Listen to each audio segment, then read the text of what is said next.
Essentiel, le rendez-vous culture de RCJ, Sandrine Seban. Une émission proposée avec la Fondation du judaïsme français. 01 53 59 47 47. Merci d'être avec nous pour cette émission spéciale en ce 7 janvier 2025. Évidemment, hommage à nos confrères, à vos amis de Charlie Hebdo. Guy Konopnicki, bonjour. Bonjour.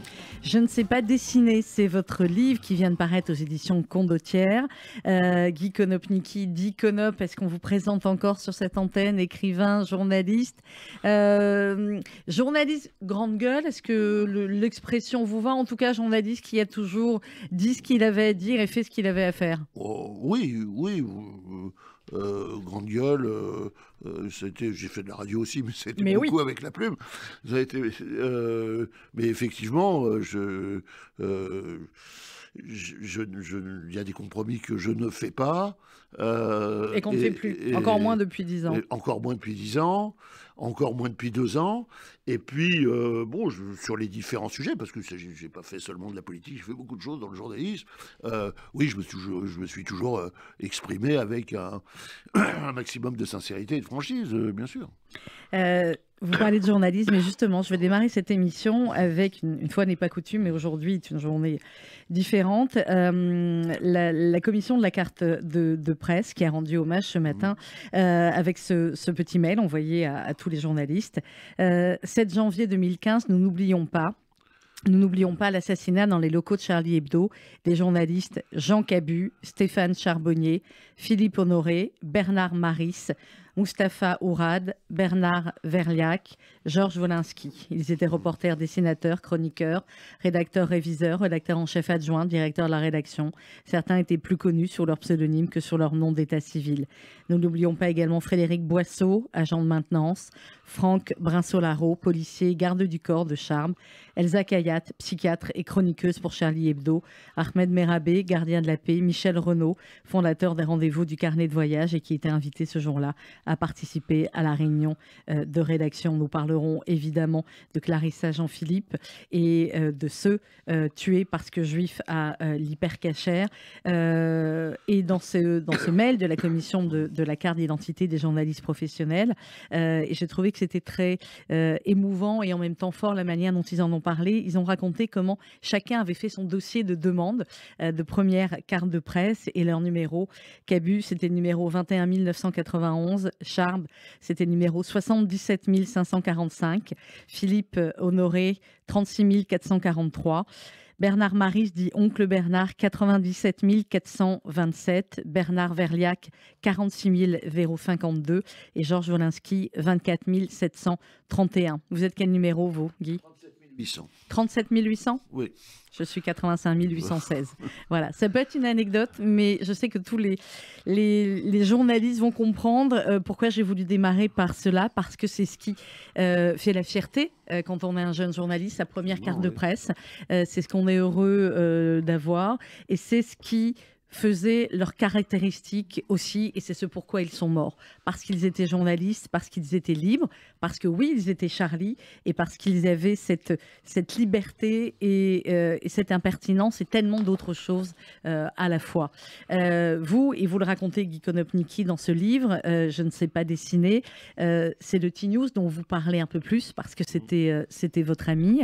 À quel moment vous vous êtes dit, je veux parler de lui, je veux parler d'eux et lier cela à ma vie, à ma carrière et à une vie et à un parcours, à un héritage et bien à la fois original qui est le vôtre et qui est aussi celui de bon nombre de juifs pendant la guerre et après la guerre. Alors, les liens étaient là. Alors, au long de la vie... effectivement, je ne sais pas dessiner, c'est une histoire dont je voulais parler parce que, je suis un gaucher contrarié, j'étais mal latéralisé, ils n'ont pas vu, tout ce qu'on veut, mais toujours est-il que j'ai un vrai problème. et que j'aime le dessin, et que j'aime la peinture, et que j'ai passé ma vie avec des peintres, des dessinateurs, et j'ai fait le désespoir de mon père, qui était Zwei linke Hand, en yiddish, parce que lui, il était décorateur, il était extrêmement Donc, il habile. était doué de ses mains. Voilà. Ouais. Et dans la presse, c'est passé avec un certain nombre de dessinateurs, quelque chose de magique. Et j'ai eu des moments avec Honoré, d'ailleurs, des moments avec Topor, avec Cabu, et avec Tinius. Là, il y a eu une relation privilégiée parce qu'il a illustré mes chroniques pendant 25 ans dans 3 journaux différents. Et j'avais le projet, ils sont vivants, j'avais le projet, et la dernière fois qu'on en a parlé, c'était le 6 janvier 2015, Donc la veille. d'écrire un Je ne sais pas dessiner, voilà, je suis écrivain parce que je ne sais pas dessiner, j'ai choisi les mots, et avec, il y a dans ce livre une partie de ce raisonnement, parfois totalement une espèce d'anthropologie imaginaire, voilà, où j'imagine que les gens qui ont inventé le langage dans la grotte de Lascaux étaient ceux qui ne savaient pas dessiner, parce qu'ils ne pouvaient pas dessiner un bison, donc il a fallu qu'ils trouvent des sons pour désigner le bison. Ça amusait beaucoup Tinius, quand je donnais ce propos, et l'idée était de faire je ne sais pas dessiner et je ne sais pas écrire. Et donc, ça devait être un livre à 2. On devait en parler plus tard. On s'est quitté le 6 janvier sur l'idée qu'on allait se prendre un peu de temps pour concevoir. Et voilà. Et puis, le lendemain, comme tout le monde, c'est le mercredi 7 janvier et j'apprends l'épouvantable nouvelle. Voilà. Donc, à quel moment j'ai failli faire un livre à chaud et puis c'était trop dur. Je pleurais trop. Et puis le temps passant, je me suis dit, il faut que j'écrive ce livre. Il est absolument nécessaire sur le double aspect d'ailleurs, sur l'aspect de ma relation au dessin et aux mots, et sur l'aspect évidemment de la destinée de mes amis dessinateurs, parce que c'est vraiment plusieurs relations privilégiées. Quand je pense qu'Honoré aussi, j'ai travaillé avec lui. Honoré, il habitait en Seine-et-Marne. Ouais. Il sortait jamais de chez lui, très peu. Il peignait, il dessinait. On lui envoyait à l'époque des articles par fax et il renvoyait les dessins. Par fax. Oui, bien sûr. Et à l'époque du fax, alors le dessin, il y avait sans doute un coursier qui allait le chercher, mais l'article, il le recevait par fax, et le projet du dessin, il le renvoyait.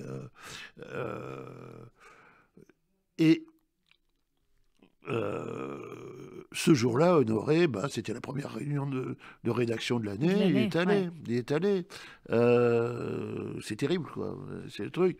Volinsky, qui était tellement heureux de ressortir, parce que Volinsky avait eu une attaque cardiaque quelques mois plus tôt. Il avait été contraint de rester chez lui, de ne pas trop bouger, et il recommençait à sortir, à pouvoir marcher, à respirer. Il était tout heureux d'aller retrouver ses copains. D'aller à cette réunion. Ah, c'est une chose, quand j'y repense, Picabue, enfin bon, le Grand Duluche, incroyable. Ces noms qu'on égrène, et il y a 10 ans, dans ce studio, en tout cas dans le studio d'à côté à l'époque, qu'on égrenait au moment où on les a appris et auxquels on ne croyait pas. Je me rappelle avoir repris l'antenne en donnant les noms qui arrivaient, en disant non mais qu'est-ce qu'on est en train de dire? On lui dit, mais c'est pas possible. Cabu ne peut pas être mort. Volinsky ne peut pas être mort. Ils ne peuvent pas être tous morts. On va écouter Guy Konopnicki, si vous voulez bien. Chloé Verliac, que vous connaissez bien, évidemment, qui était la femme de T-News et qui elle a écrit un livre aussi, un très beau livre. C'était il y a pile 3 ans et nous l'avions reçu sur RCJ. Je vous propose d'écouter. Et que je remercie pour le dessin de couverture. Je remercie une nouvelle fois. Je vous propose d'écouter un extrait de son témoignage et on va continuer à en parler après. De la même manière que je continue à dire qu'on peut rire d'absolument tout. Le problème, c'est qu'on peut pas rire avec tout le monde. Oui. Là, c'était un petit peu la même chose. C'est que bien sûr, on peut tout raconter. Après, tout le monde ne peut pas l'entendre. Mais il y avait une vraie volonté de mon côté d'être complètement sincère. Et avec ce livre, moi, j'ai accepté de redevenir faillible aussi. C'est-à-dire que tout n'est pas formidable. Moi, pendant 4 ans, il a fallu que je sois formidable, que je tienne tout, que j'arrive à tout faire, que je donne la meilleure image de moi-même pour donner la meilleure image de T-News. Je ne me suis pas autorisée à avoir du chagrin. D'abord, j'en avais trop peur. Et là, tout d'un coup, oui, c'est-à-dire qu'on est faillible et finalement, ça nous rend fort. Donc, pour que je puisse donner à comprendre ça, il fallait que je raconte et que je raconte tout. Après, j'ai beaucoup écrit. Oui. Je n'ai pas tout mis. Coupé. Et j'ai coupé parce que... le livre fait 200 et quelques pages. Ouais, et l'idée, c'était pas de tout raconter, c'était d'en donner suffisamment pour donner à ressentir et à comprendre. Et c'est effectivement très bien écrit parce qu'on ressent, on comprend. Enfin, on ne peut pas comprendre, en vrai. Vous dites ressentir et comprendre, mais tant qu'on n'a pas été touché comme vous, on ne peut pas comprendre. On a été touché autrement, mais évidemment pas de la même manière. Dans le livre, ça commence par les derniers moments, finalement, avec votre mari, ce jour du 7 janvier 2015, où il part, comme tous les matins, il va travailler, puis vous êtes à la maison, et puis vous allez récupérer les enfants pour déjeuner, et puis vous allez apprendre l'attentat par un cousin de T-News qui va vous appeler quand vous allez chercher les enfants à l'école. Et là, qu'est-ce qui se passe dans votre cerveau? Vous appelez évidemment sans arrêt son téléphone, ça répond pas, et on a l'impression qu'il y a un mode, vous allez chercher les enfants à l'école, donc vous vous dites je peux pas transmettre non plus tout de suite mon inquiétude, je sais pas s'il est blessé, vivant, mort, donc vous prenez sur vous pour les enfants, et puis au fur et à mesure, les informations vont arriver. En fait, on est des esprits sains à ce moment-là. Et donc quand le cousin de T-News, Eric, me dit Chloé, il y a eu une fusillade à Charlie, je lui dis effectivement, attends, j'appelle T-News, je te rappelle. Et pour moi, il y a eu une intimidation, c'est-à-dire qu'ils sont à l'intérieur, à ce moment-là, on ne sait pas qui c'est, mais les autres donc sont à l'extérieur et ont probablement tiré sur la façade. C'est ce que vous dites. C'est ce que je me dis. Ouais. Quand les locaux ont été incendiés quelques années auparavant, ça a été fait la nuit, il n'y avait personne, c'était pour faire peur. Donc moi, je suis dans cette logique-là. Et en fait, l'angoisse commence à monter quand T-News ne répond pas. Et c'est ce que je raconte dans le livre, c'est-à-dire qu'on est le 7 janvier, c'est la rentrée des classes, après les vacances, tout le monde se souhaite la bonne année, il y a une ambiance très très joyeuse à l'école, et moi je n'arrête pas d'appeler, de raccrocher, de rappeler, de raccrocher, et je suis complètement perdue au milieu de cette foule qui est joyeuse et heureuse de se retrouver, et les gens n'écoutent pas. Je leur dis mais ça va pas du tout, oui, bonne année. Ouais. Et ça c'est terrible, et en fait finalement symboliquement c'est ce qui va se passer pendant des mois, c'est-à-dire qu'on est en complet décalage avec les autres. Chloé Verliac, la femme de T-News, qui témoignait à notre micro il y a tout juste 3 ans. Guy Konopnicki vous remercie Chloé, puisque c'est un dessin de T-News qui illustre votre livre, Je ne sais pas dessiner. Comment vont les enfants de T-News et Chloé aujourd'hui? Quand elle dit, elle raconte... C'est il y a 3 ans. Il y a 3 ans, qu'elle a tenu à bout de bras, et c'est vrai qu'elle a été admirable. Solal avait 5 ans. Sarah Lou, 10 ans. Ils s'en sortent bien. Reste ce choc terrible. Mais c'est vrai qu'elle a tout fait pour les préserver.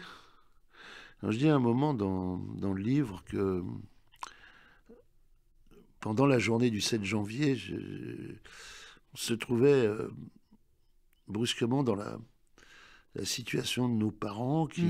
C'est l'extrait que j'avais sélectionné. Voilà. Vous écrivez, vous dites « Longtemps, j'étais jaloux de ces générations qui avaient tutoyé l'histoire ». Vous racontez vos parents dans ce livre, Guy Konopnicki, qui était dans la Résistance, les deux, votre père et votre mère. Et vous dites « J'avais tant admiré mon père pour ces moments où il n'avait guère le temps de pleurer ses camarades tombés au combat ». Et vous dites un peu plus loin « La radio m'annonçait que des amis tombaient à quelques rues ». Ben oui, c'était cette situation-là, c'est-à-dire que on n'avait pas tout à fait le temps des larmes parce qu'il fallait écrire, il fallait leur rendre hommage. Et en même temps, il y a le suspense dont Chloé parle, qu'on a vécu à la rédaction de Marianne, où j'étais à l'époque. On avait les premiers annoncés, c'est-à-dire Cabu, Wolinski et Charb. On n'avait pas de nouvelles des autres. Les journalistes qui allaient sur place, il y avait des personnalités qui débarquaient. C'était un fouillis terrible. Même Chloé a eu du mal à rentrer quand elle est allée sur place. C'est que la ministre de la Justice, Christiane Taubira, qui l'a aidé à rentrer. Enfin, c'était un truc incroyable. Nous, on avait un journaliste sur place qui n'arrivait pas à avoir des nouvelles. Et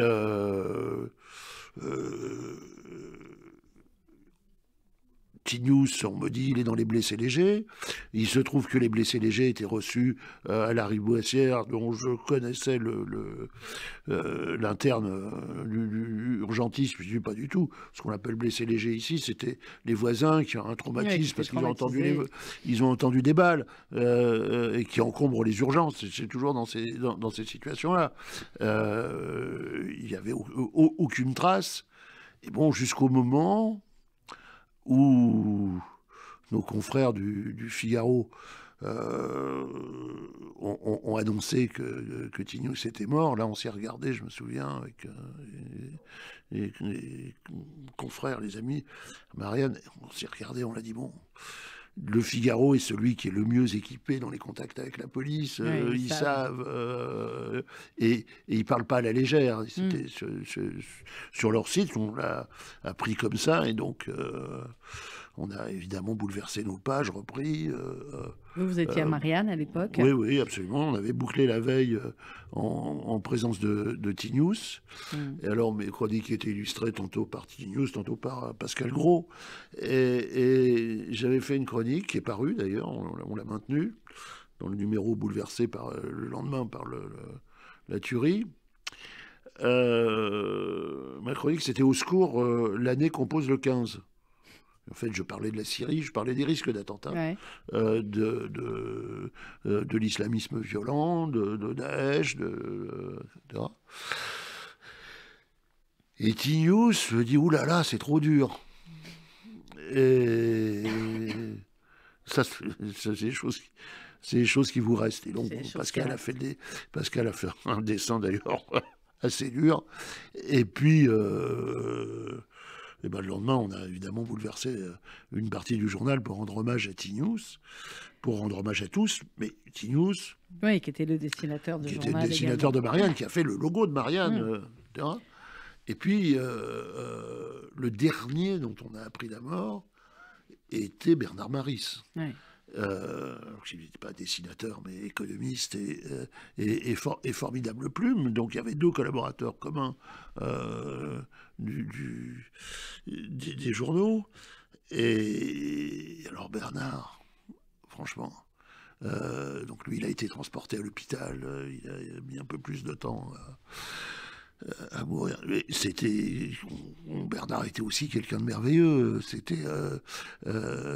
D'abord, il avait une manière d'expliquer l'économie d'une clarté extraordinaire dans ses chroniques à France Inter, dans ses articles, dans Marianne, dans Charlie, où il était l'oncle Bernard, etc.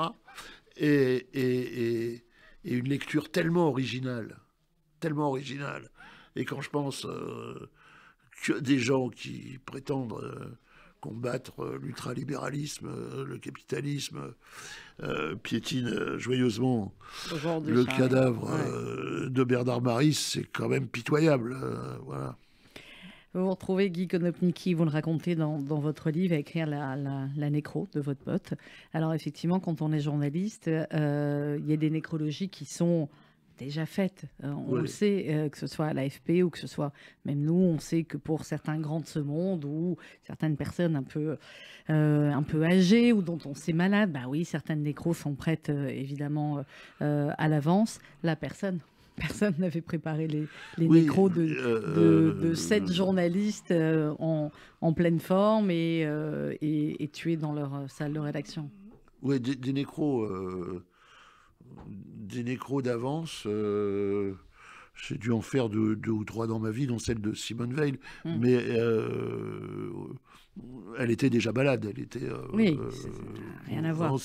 Bon, et j'ai eu du mal, d'ailleurs, je l'ai reprise ensuite en temps réel, parce que c'est un exercice que je déteste. Ça s'appelle dans les rédactions une viande froide. Exactement. Et on n'aime pas. Mais bon. Évidemment que pour cette équipe de gens bien vivants, avec qui on était tout le temps en relation, on se voyait, on se connaissait, pas seulement ceux qui travaillaient directement avec nous, mais j'avais des échanges avec Wolinski, j'avais des échanges avec Cabu.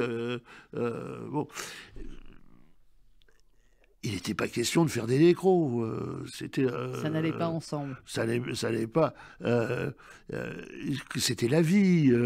Il y avait, on parle de Chloé, mais moi, voilà, il y a ce mariage festif de Tignous et de Chloé. C'est un souvenir magnifique. Et brusquement, alors, j'avais déjà fait des nécros, et le métier étant ce qu'il est, parmi les nécros, il vous arrive d'enterrer des amis, ça m'était déjà arrivé. Sauf que ils avaient été malades, ils avaient eu un accident, il s'était écoulé quelques jours. C'était pas à la minute. Là, c'était... il fallait. Ouais. C'était à la minute. C'était et en même temps, il s'agissait de gens que les lecteurs étaient habitués que les lecteurs aimaient. Il avait une relation affective. Il y a une relation particulière, une relation très particulière, plus avec les dessinateurs affective. que les journalistes. Et la relation personnelle de Tignous, qui était... Il y avait un vrai affect autour de lui dans nos lecteurs. Donc c'était... on peut dire que ça simplifiait l'exercice, ça compliquait l'exercice. Pareil d'ailleurs pour... et après, il y a redonner de la lumière à Honoré, ce que je passe mon temps à faire depuis 10 ans, parce qu'on l'oublie toujours, et que bon, il se trouve que moi je l'ai connu très tôt dans une revue improbable, ces revues post-68 Art créées par mon ami Jacques Vallée. On était avec Topor, et Topor m'a présenté un jour un type qui dessinait à la carte à gratter, qui faisait des caricatures d'après Courbet, d'après l'Angélus. Il a eu un célèbre truc sur Chirac, d'après l'Angélus de Millet, etc. C'était Honoré, et c'était vraiment formidable. Par ailleurs, il y a des toiles d'Honoré. Magnifique, c'était un peintre. C'était un peintre en plus. De même que Tignous, c'était un coloriste. C'est-à-dire, il y a un moment où on a envie de parler, parce qu'on parle des engagements. On parle des engagements, de la liberté d'expression face au terrorisme, à l'islamisme, le droit au blasphème, toutes ces choses-là. Mais c'était... on a envie de parler des artistes, c'est-à-dire, je parle de Tignous avec sa boîte de couleurs, ses pastels, la manière dont quand il finalisait, dont il colorait, dont il coloriait, qui fait un mot qui fait presque enfantin, mais Tignous coloriait, je le regardais toujours, quand je trouvais ça magnifique, comme il s'appliquait à mettre la couleur sur ses dessins, c'était superbe.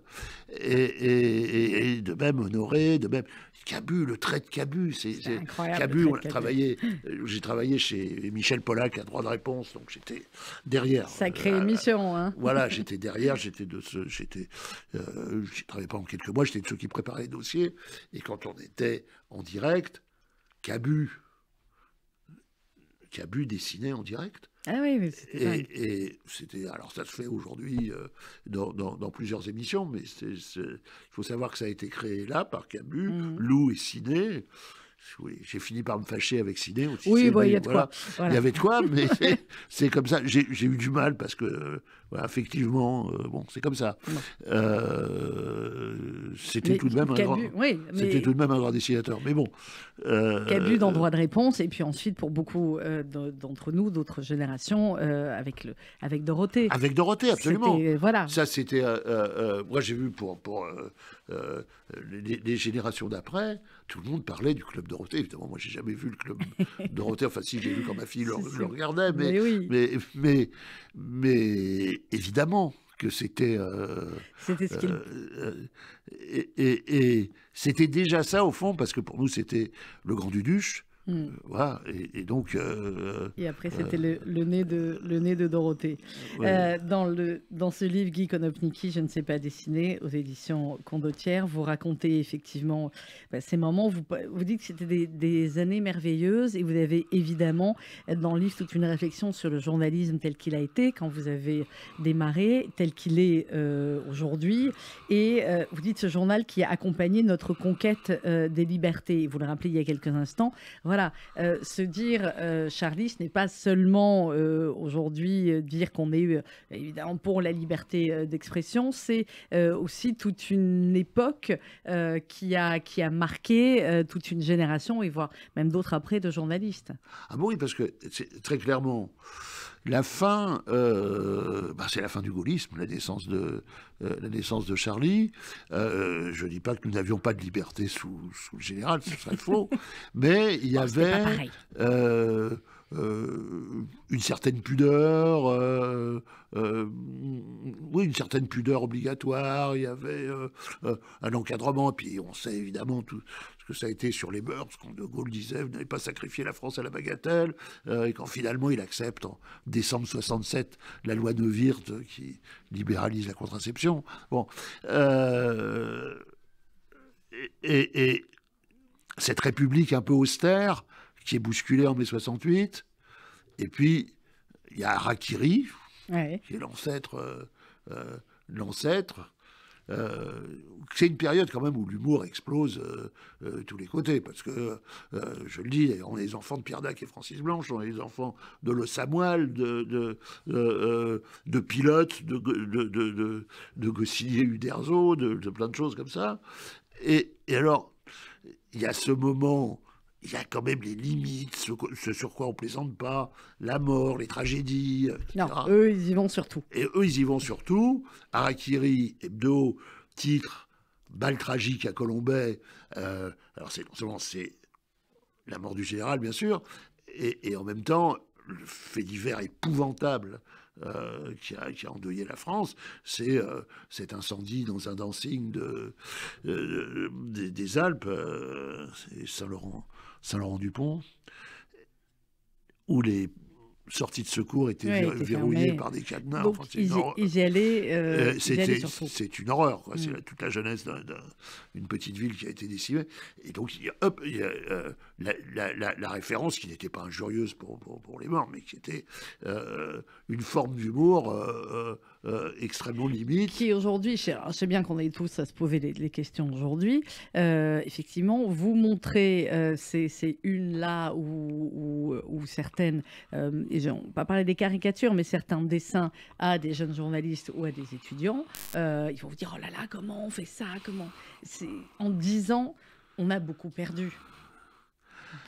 Non, je crois qu'on a beaucoup perdu, parce que même avant Charlie, ce que fait Tim, Louis Mittelberg, et quand De Gaulle, en novembre 67, prononce sa fameuse phrase sur le petit peuple d'élite sûr de lui-même et dominateur, et que Tim fait cet extraordinaire dessin où il y a un déporté en tenue rayée avec l'étoile jaune derrière les barbelés et la légende, la phrase, mythique, ce dessin. Ouais. La phrase de De Gaulle, ce dessin qui est mythique d'ailleurs.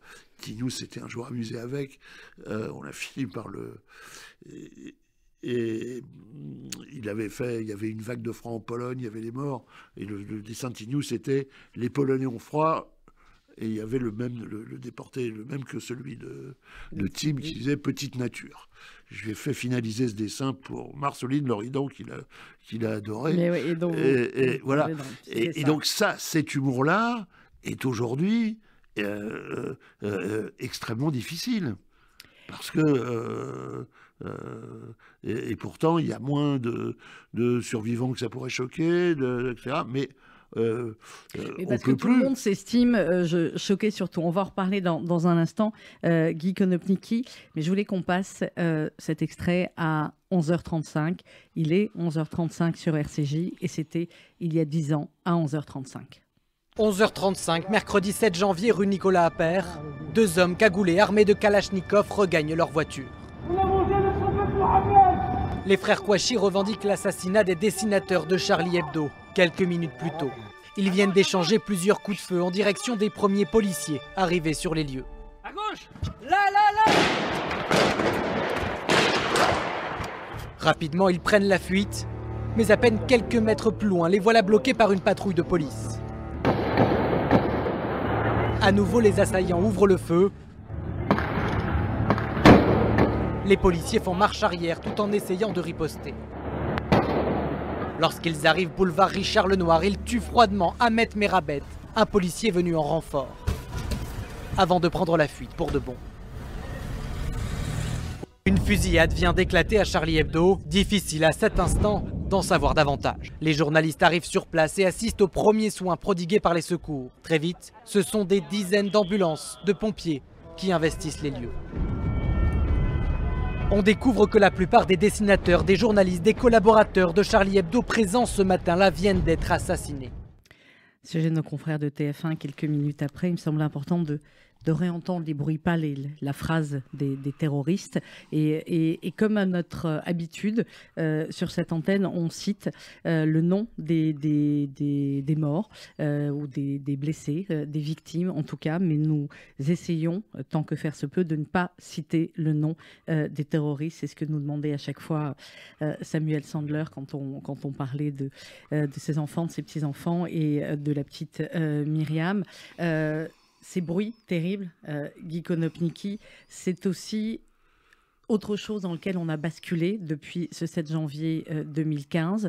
C'est des bruits qui nous accompagnent beaucoup trop, à la fois les survivants, ceux qui étaient proches de Charlie et ceux qui ont assisté à d'autres attentats dans cette année 2015 terrible. On parlera évidemment demain de la policière Clarissa Jean-Philippe, des 4 victimes juives d'Hypercacher et de tous ceux qui se sont succédés depuis 2015. C'est un point de bascule réellement pour vous en France, Charlie, où il y avait eu déjà ce point de bascule avec l'attentat à Toulouse contre des enfants et contre la famille Sandler. Est-ce que le point de bascule, finalement, on se dit ça, mais il y en a eu des centaines de points de bascule. Voilà, il y a eu des points de bascule avant. J'ai écrit en 2001 un livre qui s'appelait La faute des Juifs, pointant les dérives d'une certaine gauche, d'une extrême gauche. 2001. Ouais. Qui, au moment où le Hamas, suivi d'une surenchère d'Arafat et des brigades d'Al-Aqsa, refuse la finalisation du processus de paix que la délégation palestinienne avait accepté à Camp David. Et brusquement, il y a des manifestations de soutien aux Palestiniens qui refusent l'accord de paix, qui refusent le partage de l'autorité de Jérusalem, qui font en sorte que les démocrates aux États-Unis soient battus et que Barak perde les élections, parce que c'est aussi ça. Mais surtout, c'est des attentats terribles, c'est des attentats à la ceinture de bombes, c'est des civils, et qu'il y ait des manifestations de soutien, de victimisation des terroristes, c'est absolument terrible à ce moment-là. Là-dessus, dans la foulée, effectivement, Ilan Halimi. Ça, c'est quand même le crime antisémite fondé sur des préjugés, les juifs et l'argent. Bon, Toulouse, bien sûr, Toulouse, c'est extrêmement important. C'est les enfants sans d'air, c'est la petite fille à qui on met un revolver sur la tempe. C'est une horreur. Donc on commence quand même Et Charlie, c'est une autre bascule. Ça se situe dans la continuité. C'est extrêmement violent. Alors en plus, il se trouve que je suis un enfant de la porte de Vincennes. Oui, ce que vous racontez. Et alors, c'est terrible aussi, parce que cet immeuble, j'ai vu construire quand j'étais enfant. Il y avait des terrains vagues, il n'y avait pas de périph', il y avait des dépôts de charbon, il y avait des endroits où on jouait. Sur ces terrains vagues, enfin, on allait jouer au ballon. Et puis il y a eu les chantiers, on a construit ces immeubles qui sont à la limite de Paris. Maintenant, après, on a fait le périph' après, ils sont derrière le périph'. J'ai été au collège en face, enfin bon, c'est chez moi. C'est tout un monde de votre vie. Et alors... puis le cours de Vincennes, et ce pont de chemin de fer qui était mon univers, c'était absolument terrible, parce que...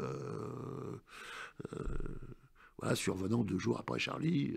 Et on va en reparler, vous en parlez aussi dans ce livre, Guy Konopnicki. Je voulais qu'on dise un mot également de ce que vous racontez dans le livre, de cette histoire juive finalement qui est la vôtre, où vous racontez l'histoire de votre père, de votre grand-père. Vous dites que pour vivre, il a appris le métier de brodeur sur soie. Et un petit peu plus loin, vous dites la dignité passait soit par l'enseignement, soit par le travail manuel. Donc vous ne saviez pas dessiner, c'est le cas depuis le début. Mais on ressent très fortement dans votre livre à la fois la fierté pour vos parents d'arriver en France, de donner un enseignement à leurs enfants, et puis cette histoire qui finalement est l'histoire de bon nombre de juifs ashkénazes en France. Oui, bien sûr. Ils sont arrivés de Pologne, ma mère d'Allemagne, sans rien. Donc... pour travailler, ils ont travaillé tôt, d'ailleurs, mon père et ma mère, il fallait apprendre des métiers. Et donc, les métiers manuels étaient... Mon grand-père était à la yeshiva. Alors, il sortait dans une yeshiva orthodoxe, parce que nous comprenons, d'où il a été exclu pour sionisme, parce qu'il adhère au Palotien à sa fondation en Pologne. D'accord. Donc Abraham Konopnicki, ouais, qui est mort, il est mort, il était toujours secrétaire de la section de Metz du Palotien. Donc la gauche, c'est une histoire familiale. Et il a appris le métier de brodeur sur soie, puis celui de conducteur sur métier à tisser. Voilà, c'était un métier manuel qui lui a permis d'émigrer en France, de travailler. Pas toujours, mais enfin bon, c'est une autre histoire. Et quant à mon père, il aurait bien aimé être un intellectuel, il en avait les capacités, il en avait le goût, il a été un homme politique du mouvement ouvrier. Et puis il a toujours été renvoyé à la production, parce que c'était comme ça. Et donc il savait travailler, il avait un métier, étalagiste décorateur, qu'il a ensuite exercé comme artisan. Ça n'était pas facile, c'était dur, mais le métier existait, et son talent, sa manière de faire, etc. Donc ça comptait énormément. Le métier manuel. Et puis j'avais un oncle qui est fourreur, un autre chemisier, il y avait tout ça. Non, c'était le schmattes. C'était le schmattes. Bon. Et donc, pour pas être dans le schmattes, quand on était d'un milieu plutôt modeste, la voie normale, c'était celle qui ont suivi mes sœurs, qui sont agrégées toutes les deux, c'était l'enseignement. Moi, j'ai pris plus de risques. Bon, voilà. Bon, c'est des risques qui ont payé, si on peut dire, Guy Konopnicki. Alors, évidemment que dans ce livre, il y a vos copains de Charlie, il y a des réflexions, on l'a dit, sur le journalisme et sur votre parcours, et forcément qu'il y a des réflexions sur ce qu'est la gauche aujourd'hui, sur ce qu'elle est devenue, sur ce qu'elle ose dire pour certains par tweet, aujourd'hui se dire Charlie, alors qu'ils ne sont pas capables de... Bref, je vais vous laisser parce que vous en parlerez même mieux que moi. Quel regard vous portez aujourd'hui? Vous parlez de Mélenchon à un moment donné dans le livre. Quel regard vous portez sur cette trahison de la gauche, sur ces trahisons multiples? Il y a un mot de Léon Blum un congrès socialiste qui est en 1932, je crois, où il entend Marcel Déat reprendre des thèses proprement fascistes. Et il monte à la tribune pour lui répondre. Et il dit « Je suis épouvanté ». Je suis épouvanté. Quand je lis Mélenchon, Thomas Porte, Mélenchon que j'ai bien connu en plus, qui n'était pas sur cette ligne-là, dont je connais le cynisme, parce que je vois très bien, tout le monde le voit maintenant, tout le monde sait que c'est un pur calcul électoral au départ. C'est proprement terrifiant. Proprement terrifiant. Ce qui condamne en plus la gauche. Pourquoi la gauche ne peut pas gouverner? Pourquoi la gauche, qui se raconte majoritaire, avec 30% des voix, c'est un des plus faibles scores, tout confondu, on est autour de 30%. Il y a 3 blocs qui sont autour de 30%. Mais pour la gauche, je suis désolé, mais face à De Gaulle, Mitterrand, deuxième tour, c'était 45%. Et toutes les élections législatives qui suivent, c'est 44, 45. C'était comme ça. C'était PC, PS, et Dieu sait si les relations pouvaient être difficiles. Mais le handicap qui était... dans la gauche, les relations du PC avec l'Union soviétique, ces revirements à cause des pressions de Moscou, etc., ce handicap dont on s'est cru libéré.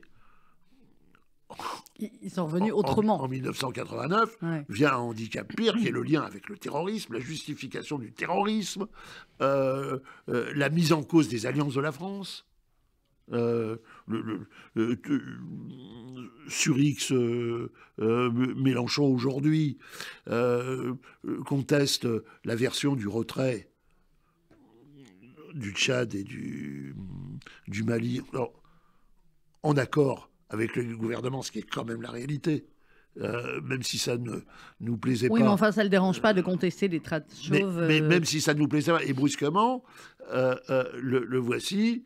volant au secours de la version avancée par des gouvernements qui font appel à la milice Wagner, à des tueurs financés depuis Moscou, et qui remplacent la France par la Chine. Tout ça. Enfin, c'est quand même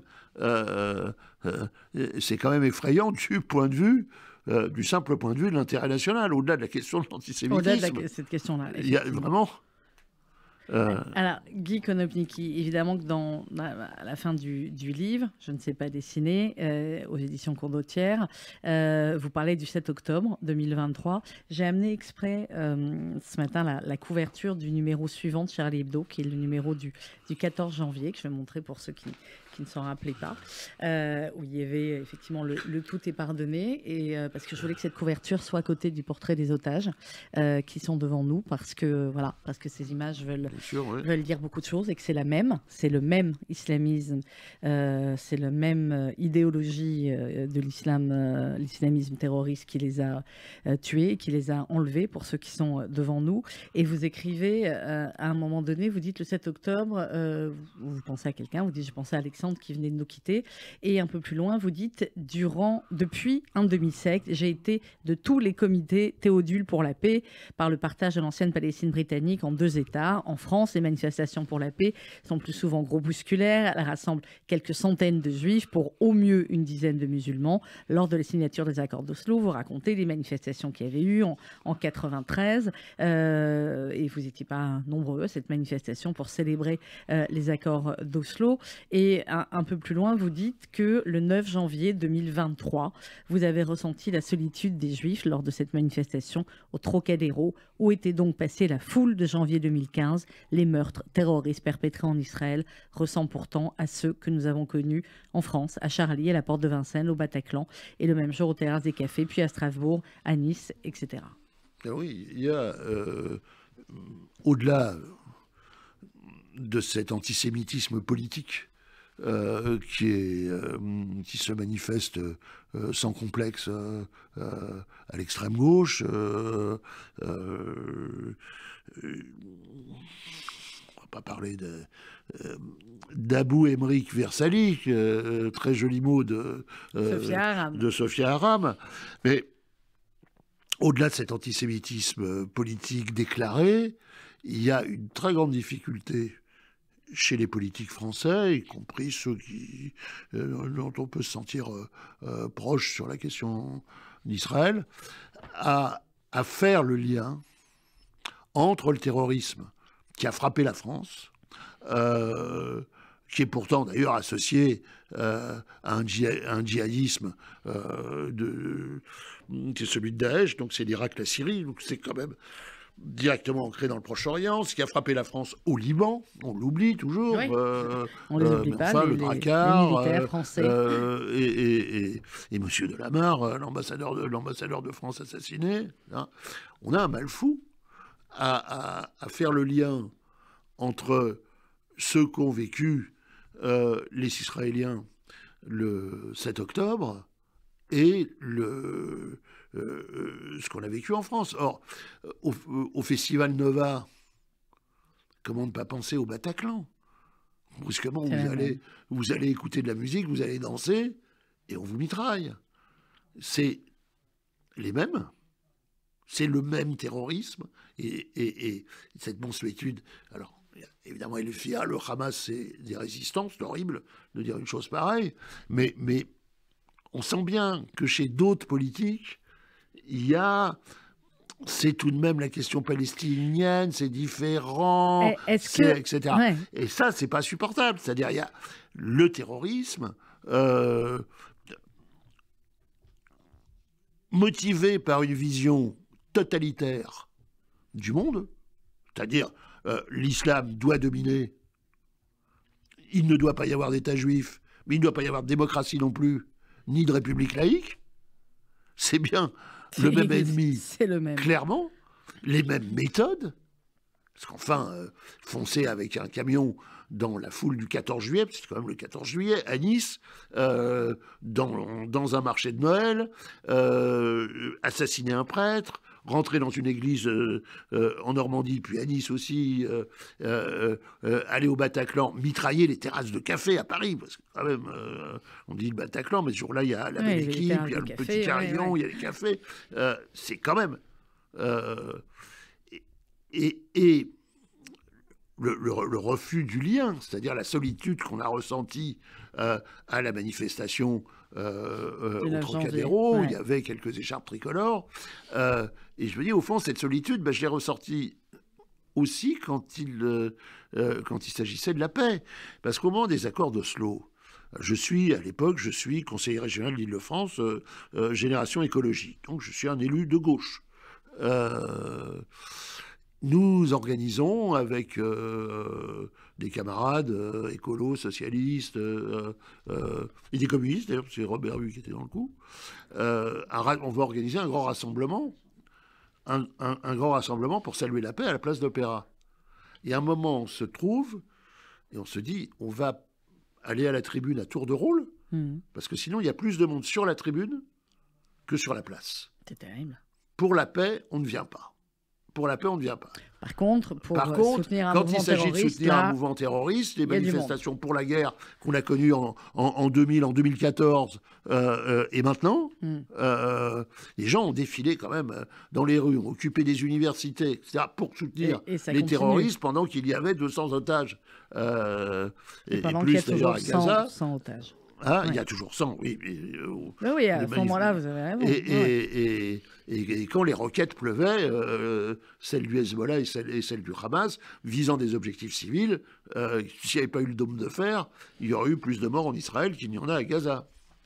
On va terminer, Guy Konopnicki. Je recommande vraiment à nos auditeurs de lire ce livre parce qu'il est à la fois très émouvant, avec des moments aussi drôles, souriants. Et puis je dis, voilà, c'est connaître aussi un peu mieux votre parcours. Vous n'avez toujours pas dessiné, vous avez abandonné l'idée. J'ai abandonné il y a très longtemps. On ne peut pas savoir tout faire dans la vie, Konop. Non, on ne peut pas savoir tout faire. J'ai trouvé autre chose, donc j'ai trouvé les mots. Vous avez trouvé les mots. Je m'en sors à peu près. Vous en sortez bien avec les mots. Et le dessin, non, franchement, c'est-à-dire que ça a été handicap et humiliation. C'est-à-dire que même ça c'était au lycée, mais quand j'étais dans des disciplines où j'étais très à l'aise, l'histoire, la géographie, mais aussi la géométrie, la physique, il y avait toujours un problème avec mon dessin. C'est sûr, et que dans le choix, dans le choix de l'inscription en licence, j'aurais bien fait histoire, mais j'ai fait lettres modernes, ce que je regrette pas du tout, parce que je suis aussi un littéraire totalement, parce que il n'y avait pas de dessin à faire, pas de carte. Et que c'était plus simple. Ouais. J'ai ramené aussi ce matin, Guy Konopnicki, le Canard enchaîné du mercredi 14 janvier, avec, je vais montrer à nos auditeurs, avec ce dessin aussi incroyable. De Cabu. Allez les gars, ne vous laissez pas abattre. Ouais. C'était l'humour du canard, c'était l'humour de Charlie. C'est le même. C'est le même, voilà. Là-dessus, c'est le même, évidemment. Oui, après, il y a des différences. Entre le canard et Charlie, c'est évident. Mais cette solidarité, entre guillemets, des journalistes, d'ailleurs, il n'y a pas de guillemets, cette solidarité très forte des journalistes à ce moment-là, elle aurait peut-être dû être plus importante au moment où Charlie a sorti les caricatures, parce qu'on se dit toujours que si d'autres journaux avaient eu le même courage, on ne sait pas ce qui serait arrivé ou pas arrivé d'ailleurs, mais cette solidarité du métier, de notre profession, Guy Konopnicki, aujourd'hui, vous diriez qu'elle a aussi un peu bougé, un peu évolué. Alors, déjà au moment du procès Charlie, c'est-à-dire quelques années avant, on était quelques-uns à soutenir Charlie, clairement, où j'en parle aussi, que ça n'était pas évident. Ça n'était pas évident. Il y avait des tas d'articles disant jusqu'où on peut aller tout de même. Et alors, cette idée, on va heurter une catégorie de population. Oui, on veut heurter une catégorie de population. And so what? Et alors voilà. Et c'est vrai qu'une caricature de curé peut heurter des catholiques. Et alors et les caricatures, il y a une différence entre ce qu'est la caricature anti-arabe. Donc, celle-là est une caricature raciste qu'on ne doit pas faire, évidemment qu'on doit condamner, au même titre que la caricature antisémite qu'on connaît bien, mais on en voit quelques-unes. Et puis, se moquer de la religion. On s'est toujours moqué de la religion. Se moquer des croyances, mais pas des hommes. Y compris de la religion juive, pourquoi pas? Ça n'a jamais posé de problème. Voilà. Et donc, le débat est encore là. Il est un peu lourd, je trouve, parce que moi, je revendique d'être un Français de la patrie de Voltaire, du Chevalier de la Barre, de l'école laïque, évidemment, et de la liberté de la presse, et donc de Charlie, oui. On va conclure là-dessus. Guy Konopnicki, merci beaucoup d'être venu nous voir ce matin et de nous avoir raconté vos amis de Charlie. Je ne sais pas dessiner, c'est aux éditions Condottière avec ce très joli dessin de T-News. Dans quelques instants, une édition spéciale, évidemment, de la rédaction avec notamment l'ancien Premier ministre Bernard Cazeneuve au micro de Laurence Goldman et une édition présentée par Elsa Pariente et Margot Siffer. Quant à moi, je vous retrouverai demain à 11h avec une émission à ne pas manquer non plus, un livre incroyable d'Éric Delbecq, qui était le directeur de la sûreté de Charlie Hebdo après les attentats, l'un des plus grands experts en sécurité intérieure que compte notre pays. Son livre s'appelle Les Irresponsables et c'est aux éditions Plomb. On en parlera demain à 11h. Bonne journée.